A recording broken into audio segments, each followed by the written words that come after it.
and we appreciate it. But not appreciated, you see that for a segue there?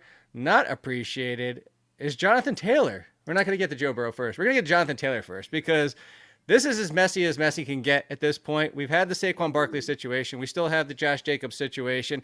Tony Pollard's over there in his own world like, I signed mine. I'm good. We were just like, ignore me. I'm showing up and everything's fine. But Barkley signed his after a whole mess because of the player he is. He said, leader. He knows the players look up to him and everything like that. It was very speculative, but we all assumed he was going to play because that's the kind of leader he is for that team. Jacobs' story is a little bit different regime that's now with him. Wasn't the regime that drafted him. They ran him into the ground last year. He's kind of bitter. But Jonathan Taylor's even more bitter because this is like a he said, she said, who can get the last laugh? I'm a blankety blank a-hole Irsay over here. Irsay went as far, if anybody to see the quote, he went as far as to say, like, if I died tomorrow and Jonathan Taylor wasn't in the league, nobody would care. I'm paraphrasing, but that's pretty much what he said, comparing Awful. his death to Jonathan Taylor not playing football anymore, and that's a privilege to be in the NFL. And then the step further, before you went to bed last night, or you might have already been in bed, there was talk that he's going to be put on the NFI because he hurt his back while working out in Arizona. And Jonathan Taylor tweeted and said, fake news, buddy. So this is getting messy. The Colts are like, we don't want to pay you. He's like, I don't want to play. This is the running backs are a tough situation, but we have to consider this for fantasy. Lauren, I don't normally react to much off-season news. I'm like, okay, Joe blah blah is looking great in camp. So what? Every time you turn on Twitter, there's 8 billion highlights of somebody making a great play. That's what it is. But I moved Jonathan Taylor into a tier with Josh Jacobs. They're now in their own little world.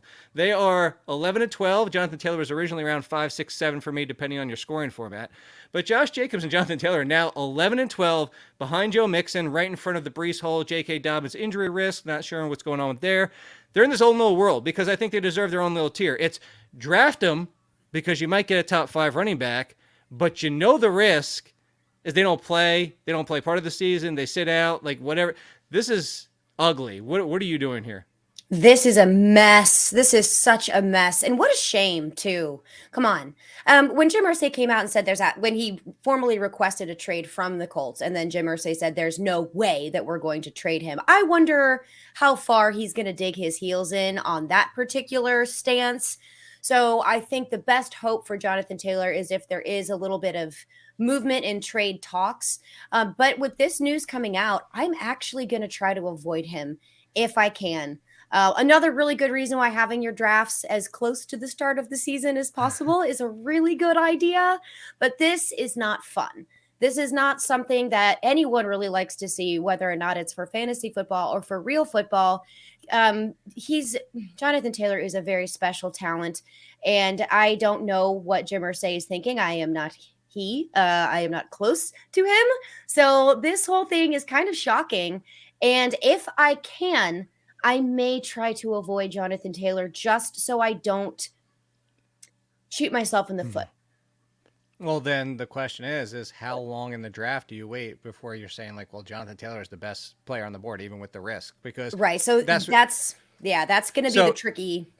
Because here's the thing, like I'll come back. You said the trade thing, and there's been the floating with the Jacobs trade. Like the problem here is to who, right, and for what? Like because the problem is Jacobs and Taylor, the teams aren't going to want to trade them outside of a decent return. And I mean decent. They're not going to get first and second rounds. I'm not saying that.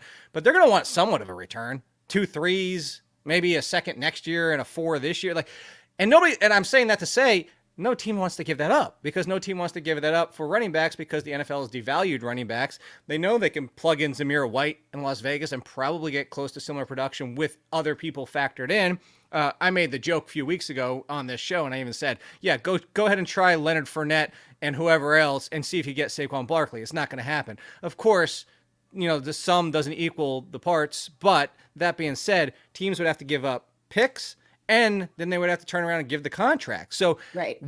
Who's trading for him? Like nobody, because we're talking about the Dolphins, talking to Dalvin Cook, the Patriots, and the Jets, and a few other teams. But where do you put 2 players like this? They're stuck. This is no different than Barkley. So I have him at the 2-3 turn because that's where I'm like, you know what? That's still a potential top 5 running back. I've lost second round picks before and still won leagues. I've lost first round picks before and still won leagues. But the stuck factor is in my mind of like, what's the recourse? Like, what does Jonathan Taylor do? Sit out the season? And then what? Like, it's the same thing. It's same thing for Jacobs. So are you further down than I am? Would you push them even further? Would you take Breece Hall and J.K. Dobbins and a few other running backs and push them down into lower third? That's a really good question. I think if there's any year that I've played fantasy football where I think that you can kind of get away with focusing on a running back a little bit later in the draft. And when I say a little bit later, I don't mind the 2-3 turn. That is right now, that's a little spicy for me. Maybe I'm just overreacting to all of this drama. I'm not really sure. This. Not versus running backs, but let me paint it this way. Which, by the way, we're going to talk Ken Walker, by the way, who's moved back up. But he got hurt, and he moved back up. I'll explain that in a second. It's like, what the hell? So we'll say 2-3 turn. Jonathan Taylor, Josh Jacobs, or do you go wide receiver with an Olave, Devontae Smith, T. Higgins, and something like that? Because I think that's the better argument. It's like, you just take those wide receivers instead. Yes, that's what I was alluding to. I don't mind drafting a stud wide receiver, or I'm sorry, a stud running back in the first. And if you really do believe in the upside, I don't mind then taking either Josh Jacobs or Jonathan Taylor. I would prefer Jonathan Taylor just because of his potential upside at that 2-3 turn. But I don't think I would. I think I would go after a higher end wide receiver. And then I'm going to wait because we've talked about this before. There are some pretty nice RB2s that are floating around between the 4th and the 6th round that can be okay. And I would feel so much more comfortable with that on my squad than having to deal with this nightmare of, is Jonathan Taylor going to play? Is Josh Jacobs going to play? And then I've wasted that capital, that draft spot when I could have just been, you know what, I'm going to keep my hands free of this. And I'm going to go ahead and get someone that I know is going to be able to produce, not someone that I'm not even sure is going to play this season. But I'm a little bit more conservative like that. I don't hate it, but I think I might go on the wide receiver side of that. Well, then let me take it one step further, because I'm willing to take that risk. You may. Because I'm playing for first place, especially like in the flex leagues. Like, it's an industry league, first place or nothing. Like, it's not like we get a belt for second place. And it's situational too. Right. You know, of course. If there's money involved in your league, whatever it might be, best ball, of course, that makes everything different. But I'm going to take it a step further and say this, because you're thinking, and now I preface this with, I always say, do not plan out your draft. Ever. Correct. Don't ever. If you have the first pick, plan all you want, but don't plan for your second pick in the second round. You just never know how the draft is going to fall. But because you'd rather go wide receiver in this range, because you'd rather avoid the Jonathan Taylor situation, does that make you more likely to lean running back in the first round? That's the more interesting thing, is because if Cooper Kupp is there and you're like, ooh, I get Cooper Kupp or Saquon Barkley, it's like, I know I really don't want to dip my toes in the third round running backs where there's some really nice wide receivers, so maybe I'll go running back in the first round.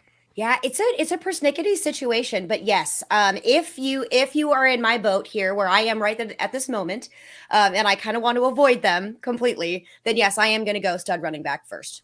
In the first round, and then just plan accordingly as I go forward with the draft. And then you always want to, we've said it before, take the best player at that value where it's at. Now, sometimes that may include a Jonathan Taylor, that may include Josh Jacobs, but I already know that I've got one running back that's going to be consistent, barring injury, of course, that I can maybe feel okay taking the risk on it. I'm not sure, but I am definitely going to go running back first. But if they keep falling and everyone else gets scared too, then there is a point where you do have to pull the trigger for the upside, like you said.